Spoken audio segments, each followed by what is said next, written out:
The storm had rolled down from the northern peaks before sundown.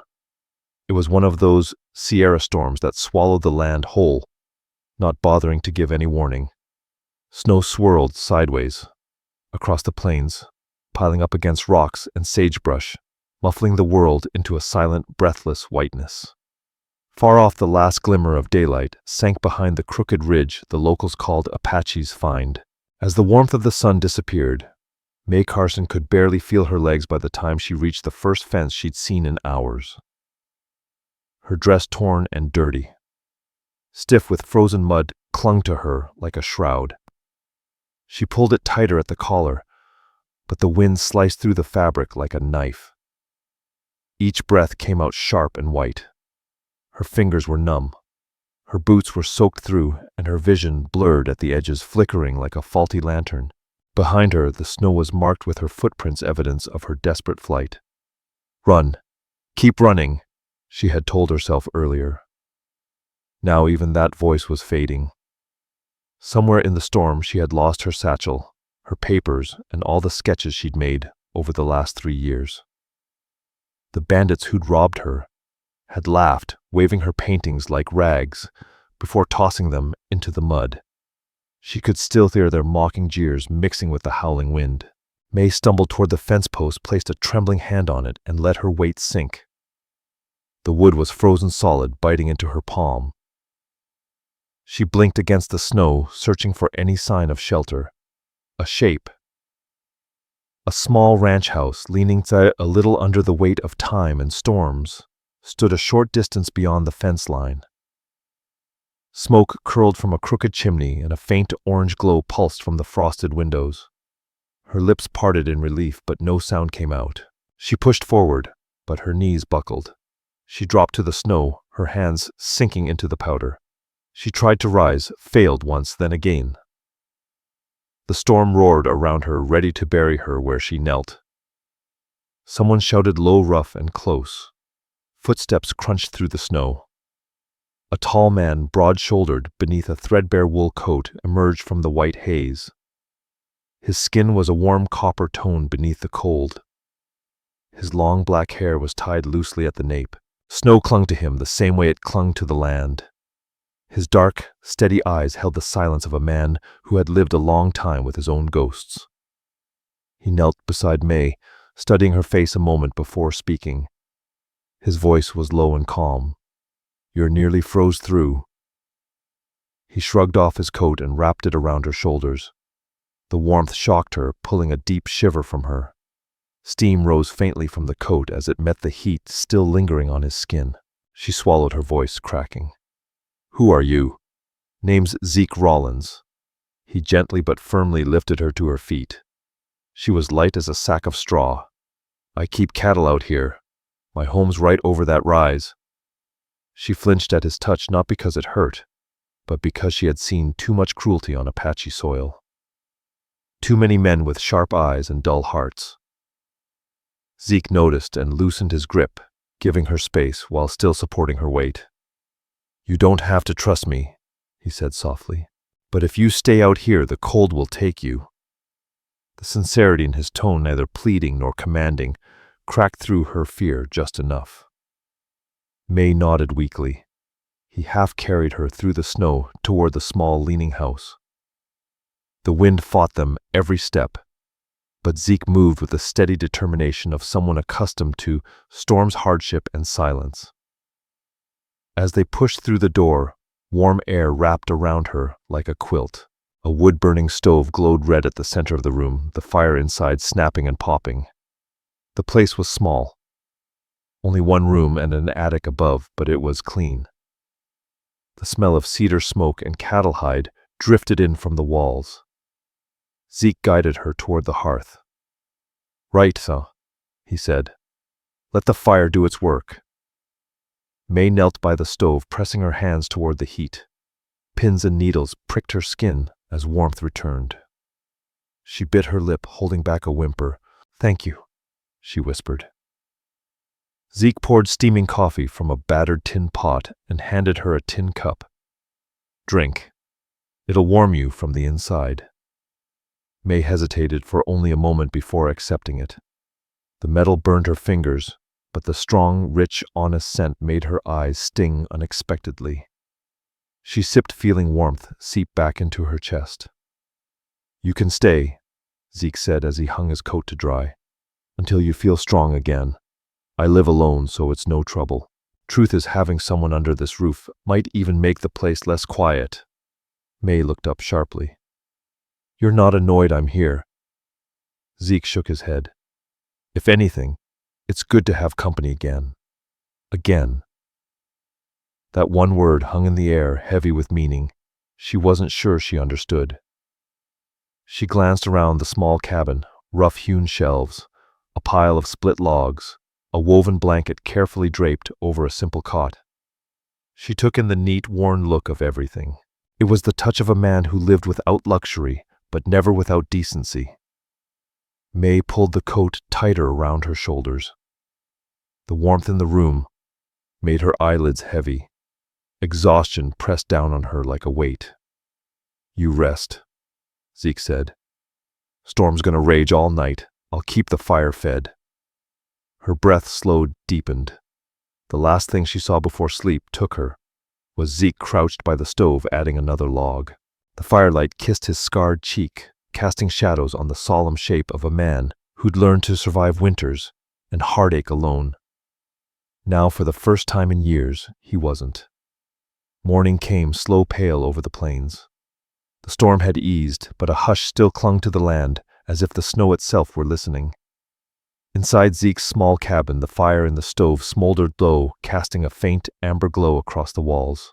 Mae woke with a start, her breath catching, expecting the rough laughter of the bandits or the heavy stomp of their boots.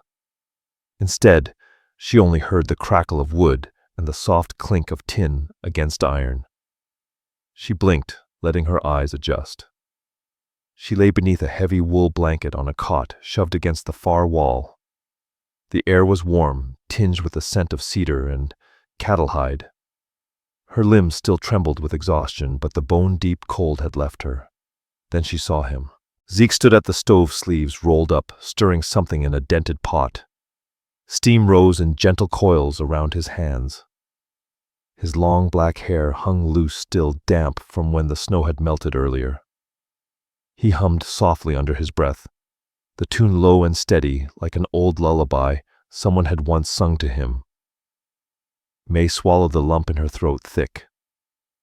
For the first time since her world had shattered, she felt safe. Zeke turned when he heard her stir. His dark eyes softened.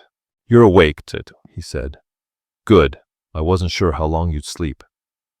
"How long was I out?" Her voice was rough. "Most of the night," he replied. "You were worn near through." He stepped aside, gesturing to the pot. "I'm making a stew. Not much to look at, but it'll warm you better than coffee alone." Mae sat up slowly, the wool blanket slipping off her shoulders to reveal the ragged state of her dress. She flushed, pulling the blanket back around herself. Zeke pretended not to notice. "You can dry your clothes by the stove," he said. "I've got an extra shirt if you need it." "Thank you," she murmured, touched by how carefully he respected her dignity. Zeke ladled stew into a wooden bowl and handed it to her. It was a thick mix of beans, corn, and bits of salted beef, softened in broth. Beside it, he set a small piece of cornbread cracked along the top.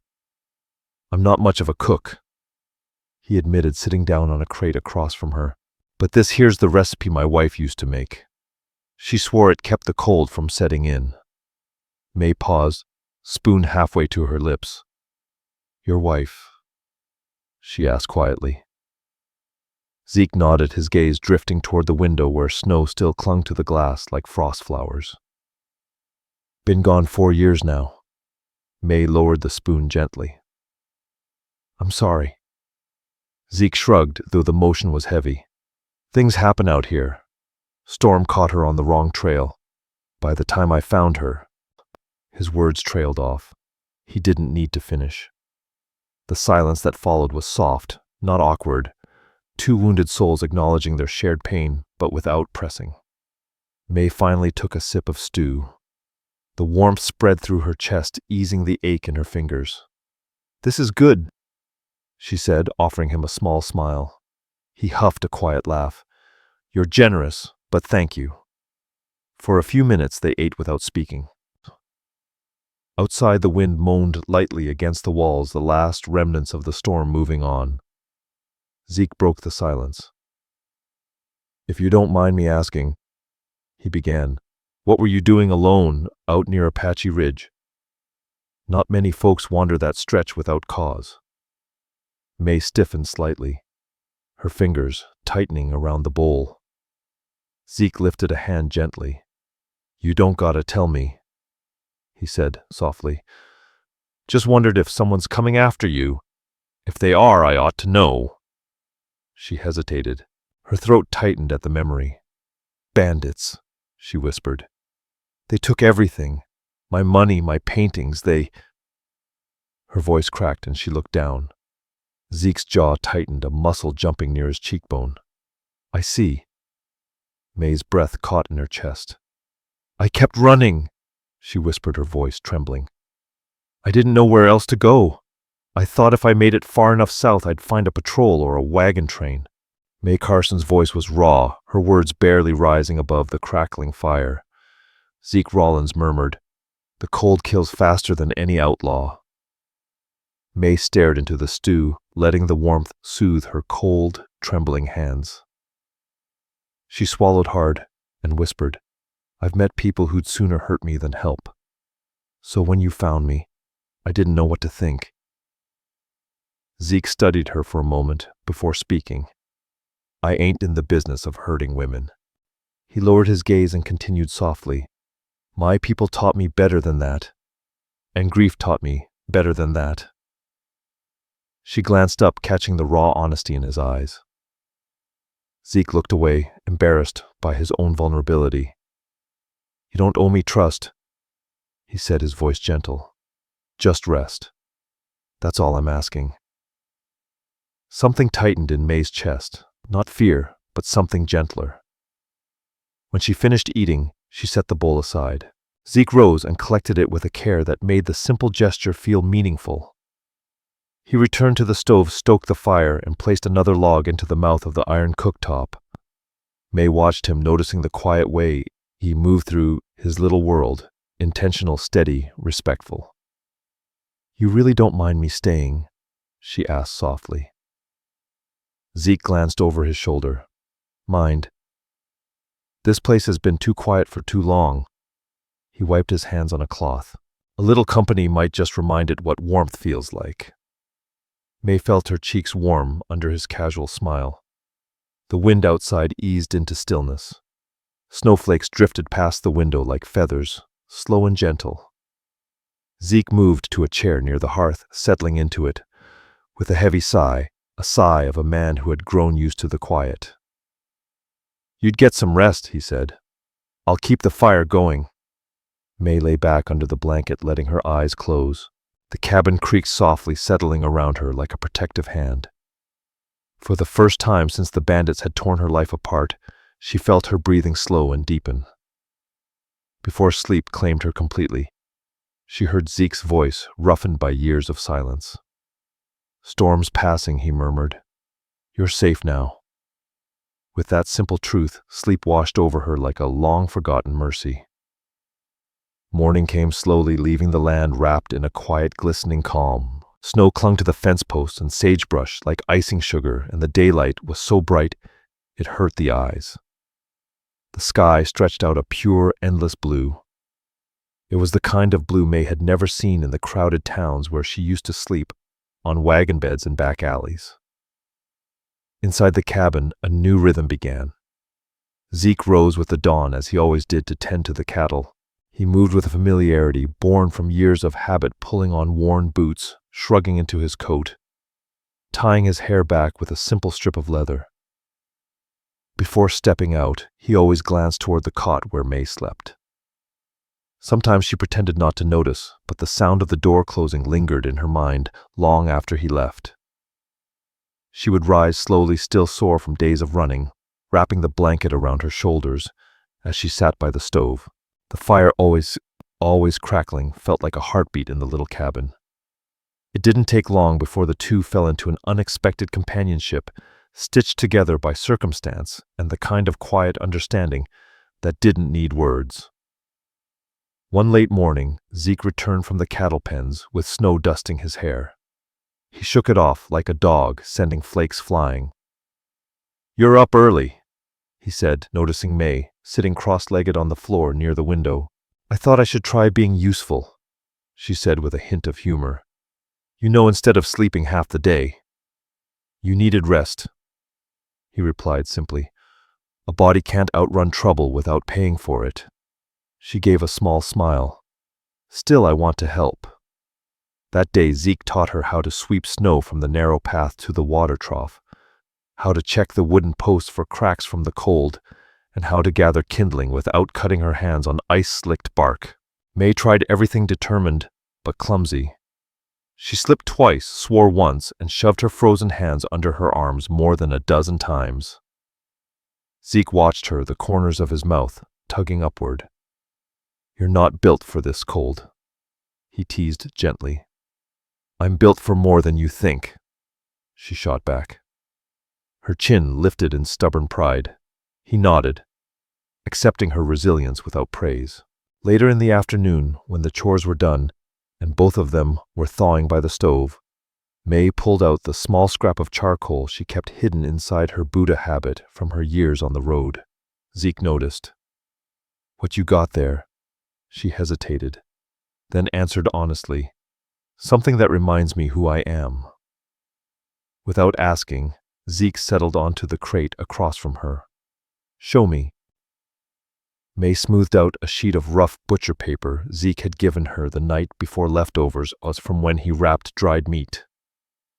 She began sketching quick strokes, forming lines, shadows, and angles. Zeke tilted his head. "You drawing me? Maybe," she said, her voice soft. "You better make me look good." He grumbled, half teasing. "If I look ugly, I'll make you draw it again, you know." Mae Carson burst out laughing, an unguarded sound that surprised even her. "Zeke Rawlins," she said, wiping her eyes. "If I draw you ugly, that just means your face isn't pretty enough." He blinked, startled. Then a rare laugh escaped him. It was warm, rough, rusty from disuse. Mae felt something stir inside her at the sound. When she finished, Zeke leaned forward to look and fell silent.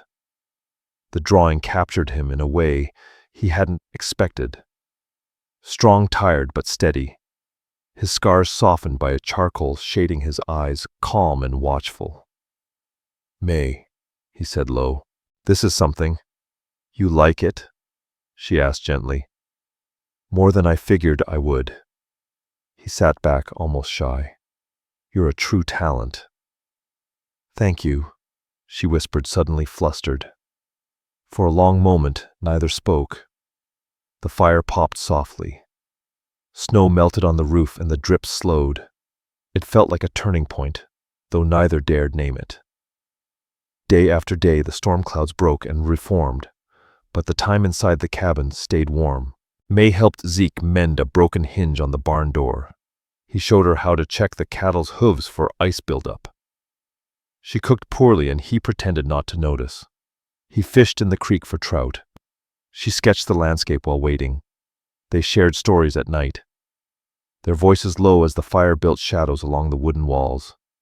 Mae told him about crowded markets, traveling wagons, children begging for drawings, and the pride she felt when coins dropped into her tin cup. Zeke listened without interrupting, nodding slowly, his eyes soft with a kind of admiration. He didn't yet understand. He told her about his childhood on the reservation and later in a cavalry unit he never truly belonged to. About the war with the tribes, his own people, and the sorrow of carrying blood from both worlds. About the gentle wife he buried beneath a willow. Mae never pushed for details, and Zeke respected her silence on her own wounds. Something tender grew in the quiet spaces between them. One evening, as they sat near the stove while the land outside froze solid again, Mae said softly, "These days have been the warmest I've felt in a long time." Zeke stared at the fire. "Warmer than I've had in years." She looked at him and he looked away.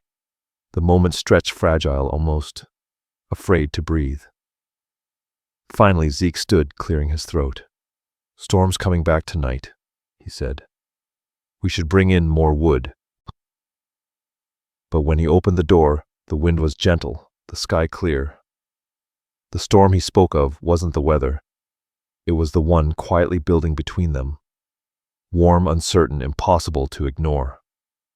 And for the first time since his wife's death, Zeke didn't feel afraid of the warmth. He felt alive. The snow had finally melted enough to show patches of brown earth and brittle grass. Zeke saddled his old mare at first light, tightening the worn cinch strap with practiced hands. Mae watched from the doorway, wrapped in one of his wool blankets. The cold morning wind lifted loose strands of her hair. "You ready?" he asked. She nodded. "I want to try earning again, even if it's just a few coins." Zeke understood. A person needed to feel useful, needed to feel like they could stand on their own feet. He helped her mount, then swung up behind her with a gentleness that eased her nerves. They set off toward the small trade town a few miles south, Crossroads Bend, named for the two dusty roads that met beside a watering trough. The ride was quiet, save for the creak of saddle leather and the far-off calls of hawks. Mae breathed in the open land, the fresh promise of a new beginning. Zeke stayed close, as if the wind might take her from him if he didn't watch carefully. When they reached Crossroads Bend, the air hummed with life, merchants shouting prices, horses stamping wagons, clattering over frozen ruts. Folks moved through the street, bundled in wool coats, eyes bright from the cold. Mae sat up near the well, her paper and charcoal spread neatly on a crate. Within minutes, a crowd gathered. Children stared wide-eyed, women whispered admiration, and ranch hands with whiskey-red cheeks tried to straighten their collars as they asked to be sketched. Coins jingled into her tin cup, small amounts but honest. Zeke watched from nearby, leaning one shoulder against a post, arms crossed. His presence alone was enough to keep trouble at bay. He had the look of a man the plains had carved too deeply to be crossed by midday. Word spread. Someone important had heard about the artist. He arrived on a rattling wagon painted gold at the edges, the kind of wagon that announced wealth before the man even stepped off. Jace Carter, the honey merchant, a man known across 2 counties for his temper, his money, and his gluttony. He waddled toward them, cheeks shining with sweat despite the cold. "That her?" he asked loudly, pointing a fat finger at Mae, the one who draws faces so well. The crowd parted. Zeke Rawlins tensed instinctively as Jace Carter grinned, revealing yellowing teeth. "Paint me," he demanded. "I'm paying triple if you do it right." Mae Carson hesitated. Zeke's eyes flicked toward her, offering reassurance without a word, so she nodded and sat down. Jace puffed out his chest belly, pushing forward, as if pride lived in the folds of fat. Mae studied him quietly, her hands steady as she sketched. Minutes passed, the air thick with curiosity. When she finished, she held up the portrait. The crowd gasped. It was striking, raw, honest, unmistakably him. Too honest. Jace's smile froze. "What," he rasped, "is this supposed to be?" "A portrait," Mae answered softly. "I drew what I saw." His face turned purple. "You made me look like a joke." Zeke straightened from the post. His jaw clenched. Jay snatched the drawing, crumpled it in his sausage-like fist, and threw it to the ground. He stomped on it repeatedly, grinding the charcoal lines into the dirt. Gasps rippled through the watching crowd. Mae instinctively stepped back. Zeke stepped forward, his presence like a wall. Jace jabbed a finger at Mae. "You little fraud! You think you can make a fool of me?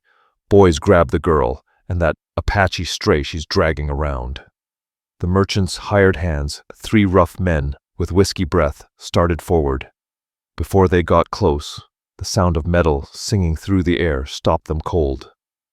Zeke had drawn his skinning knife so fast the crowd around barely saw the motion. In one swift step, he closed the distance, seized Jace by the collar, and pressed the blade beneath the man's fleshy chin. The crowd went absolutely still. Jace's eyes bulged. "What are you doing?" Jace sputtered. Zeke's voice was low, controlled, and deadly calm. "Protecting her." His grip tightened. "You got two choices," he said, his voice cold as ice. "You get back in that fancy wagon of yours and roll out of this town, or I'll bury you right here and let the ants chew through what's left." A ripple of fear shook Jace's frame. The hired hands took a step back, unsure if their pay was worth their lives. "You can't threaten me," Jace sputtered. Zeke leaned in a fraction. "Ain't a threat. It's a promise." Jace swallowed hard. His pride was crumbling faster than his nerve. He waved frantically at his men. "Let's go, now!" They scrambled back to the wagon. Jace climbed in, yelling curses out the side, but careful to avoid Zeke's gaze. Within seconds, his team cracked the reins and rattled away, kicking up dust and humiliation. Silence hung over the street for a long heartbeat. Then murmurs broke out admiration.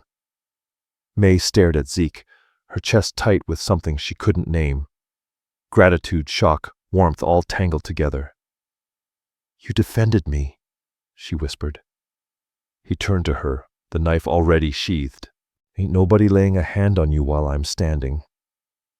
Mae felt something crumble inside her, something that had been holding tight since the night she was robbed. No one had ever stood between her and danger before, not like that, not with everything he was. "Thank you," she said, her voice thickening. Zeke looked away, uncomfortable with the emotion on her face. "Come on. We should get home before that fool comes back with more men." As they rode out of Crossroads Bend, Zeke's hands steady on the reins and his presence warm behind her. Mae felt her heart beating in a way it hadn't in years. Somewhere on the cold plains of the West, she realized the dangerous truth. She had begun to fall for the man who had pulled her from the snow, and she suspected he had begun to fall just a little too. The days that followed their trouble in Crossroads Bend were strangely peaceful, as if the land itself understood they needed time to breathe. Zeke kept his eyes sharp for any sign of venture or the men who worked for him. But none came. Winter weakened its grip, and the plains began to show brown patches where green life waited underneath, patient as an old prayer. Mae grew stronger each day. She walked with more confidence, laughed more freely, sketched whenever the world caught her eye. Zeke found himself watching her from the corner of his gaze, not enough to make her uncomfortable, but enough to keep his feet steady. There was something healing about her presence, like the way dawn crept gently into a room without anyone noticing. One morning, Zeke saddled the roan mare and a second horse for Mae, a gentle chestnut gelding. He'd raised the horse himself. The horses stamped the cold dirt, their breath steaming in the air. Mae Carson blinked in surprise. "We're going riding. If you want to see more than these four walls," Zeke Rawlins said, adjusting the stirrup. "It's time. Buddy, I don't really know how to ride well." He met her eyes, soft but sure. "Then I'll teach you." That was all she needed. Zeke helped her mount, his hands firm around her waist. For a fleeting second their eyes met, and the world felt warmer than the season allowed. Zeke swung onto his horse, clicked his tongue, and they rode out into the wide morning. The land stretched out in every direction, an endless quilt of dry grass, rolling hills, and a sky so large it could swallow a person whole. Mae felt the wind whip through her hair as the horses moved at an easy trot, then a smoother lope once she found her balance. Zeke stayed close, guiding her with soft instructions. "Lean with him. That's it. Don't fight the saddle. Let it move under you." She followed every word, and something inside her loosened fear, maybe, or the loneliness she'd carried since childhood. On the open range, she felt like she belonged somewhere for the first time. They stopped at a grassy rise overlooking a sweeping valley, a creek glinting in the distance, winding like a ribbon through sagebrush. Mae's breath caught. "It's beautiful," she whispered. Zeke nodded. I used to come here with my wife, he said quietly. This was her favorite view. Mae's heart ached. She must have been a wonderful woman. She was, he said simply, the kind of woman who laughed easy. The kind of woman who saw something good in everyone. Mae studied him, how the wind ruffled his hair, how his eyes lingered on the horizon before drifting to her. She touched his hand gently. I'm glad you had that, she whispered, even if you lost her. He didn't pull away. They sat there a while longer, letting the breeze carry whatever words couldn't be said aloud. That afternoon, Zeke led her farther east toward a slope where wildflowers sometimes bloomed early. As they dismounted, he slid an arm around her waist, steadying her when she nearly slipped. She laughed breathlessly, and he didn't let go right away. Zeke, she said teasingly, if you keep holding me like that, I'm liable to get used to it. He smirked. Maybe I want you to. The air between them shifted, not sharp, not sudden, but warm, slow, inevitable. He stepped closer, his chest almost touching hers. Mae, he murmured, his voice low. I didn't figure someone had ever come along who made the world look different again. She swallowed, her heart thudding.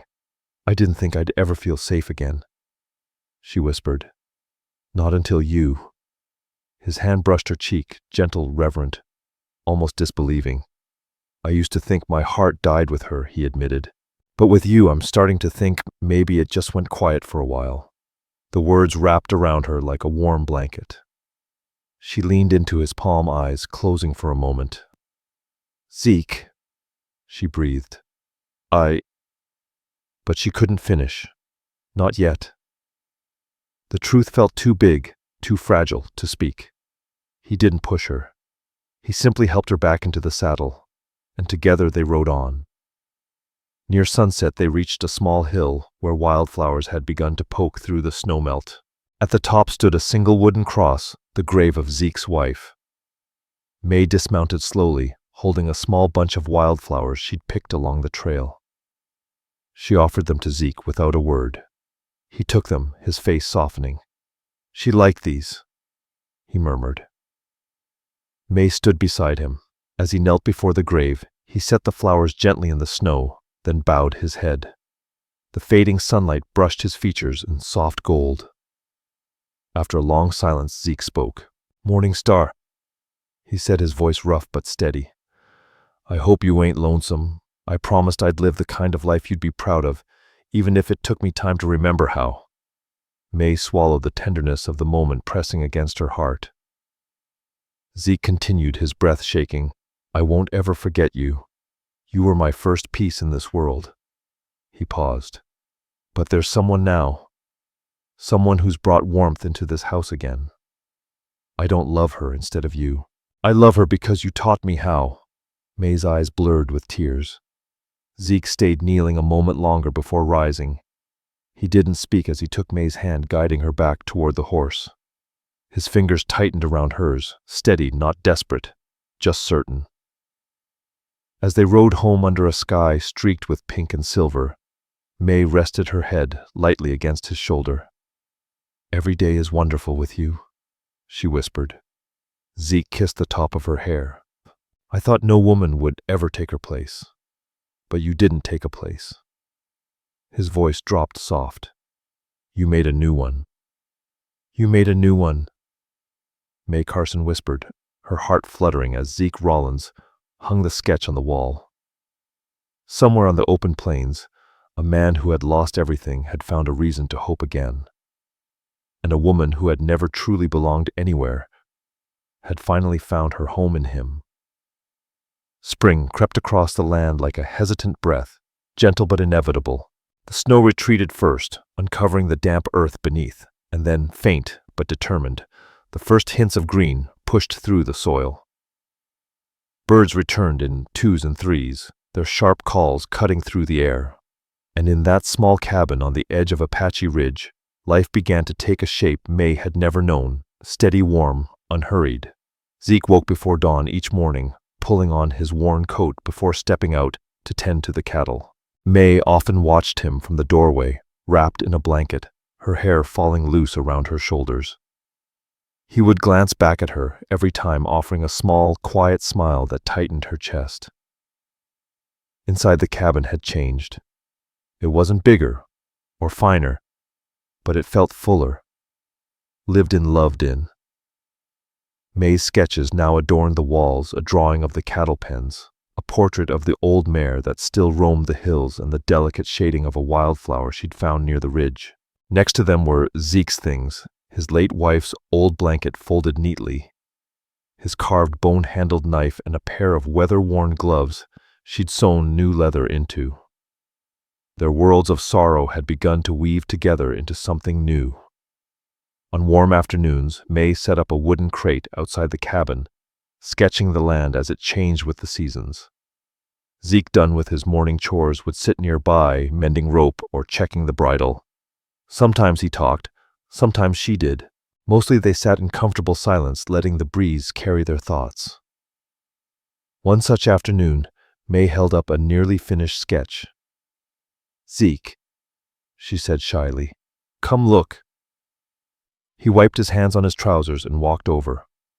The drawing showed the cabin, the fence-lined pasture, the open stretch of grass, and the two of them sitting side by side on the porch steps, her leaning into his arm. For a moment Zeke didn't speak, his throat tightened. "You drew us," he murmured. She nodded. "We look happy," he said softly. "We are," she replied. Without asking, he took the drawing and walked inside. Mae followed curiosity in her eyes. She watched as he hammered a small nail into the wall, just above the stove where the glow of the firelight would hit the picture at dusk. He hung it with slow, reverent care. "There," he said. "Now it's part of this home." Mae's breath caught. Home. The words settled warmly in her chest. The days passed gently, marked by simple routines, cooking, tending cattle, gathering wild herbs that Mae insisted on drying for tea. Zeke showed her how to ride better, how to throw a rope, how to split wood safely. She taught him how to blend colors with charcoal dust, how to smooth paper with a river stone, making the strokes glide easier. They learned each other without trying. At night, when the lamps were blown out and the wind hummed against the eaves, Zeke would slip an arm around her waist. She would rest her head on his shoulder, feeling the steady rise and fall of his breath. The warmth of him eased the ghosts that lingered at the edges of sleep. There was no grand declaration, no urgency to define what they were. It simply was like the slow arrival of spring, gentle and inevitable. One evening, Mae stood by the door, watching the last of the orange light fade behind the hills. Zeke finished brushing down the roan mare and walked toward the cabin, dusting hay from his sleeves. She turned to him with a smile. "You know," she said softly, "I've never stayed in one place this long." "Regret in it?" he asked with a half smile. "No," she whispered. "Not for a moment." Zeke stepped closer, his hands settling lightly on her hips. The lingering scent of the cattle pens clung to him, earthy and familiar. Mae leaned into him without hesitation. "This place was empty," he murmured, quiet in ways that hurt more than they helped. She brushed her thumb across his cheek, and now he kissed her forehead, lingering. "Now it feels alive again." She rested her palms over his chest, feeling the strong beat beneath. "Zeke," she said softly, "am I truly welcome here? Not just until I'm safe, not just until spring passes, but really welcome." He didn't answer with words at first. Instead, he took her hand and guided her toward the picture he had hung on the wall. "That's us," he said quietly. His voice thickened. "And that's this home. I didn't put it there for a season," he continued. "I put it there because it's what I want the rest of my days to look like." Mae's breath trembled, warmth spreading through her chest. "So this," she whispered, "this is our life now. If you'll have it," he whispered back. She didn't hesitate. "I already do." Zeke pulled her into a deep embrace, his arms wrapping around her with the steadiness of a man who had learned the value of holding on. She buried her face in his shoulder, inhaling the scent of wood smoke and horses, the strange, comforting smell she had come to associate with safety. Outside, the plains glowed blue under the first stars. The cattle settled for the night. A lone coyote called somewhere in the hills. Inside the cabin, the fire flickered warmly as Zeke and Mae stood together, no longer lonely souls weathering separate storms, but two hearts finding warmth in the same small corner of the world. Their pasts had shaped them, hurt them, carved deep shadows, but together in that simple wooden cabin on the wide-open range, they found something worth keeping, something steady, something bright, something that felt like home. Mae knew that even after the hardest winters, love could still find its way home. If you enjoyed this tale, please hit subscribe, like, share, and leave a comment so I can bring you more stories from the wild frontier. Thank you all for listening.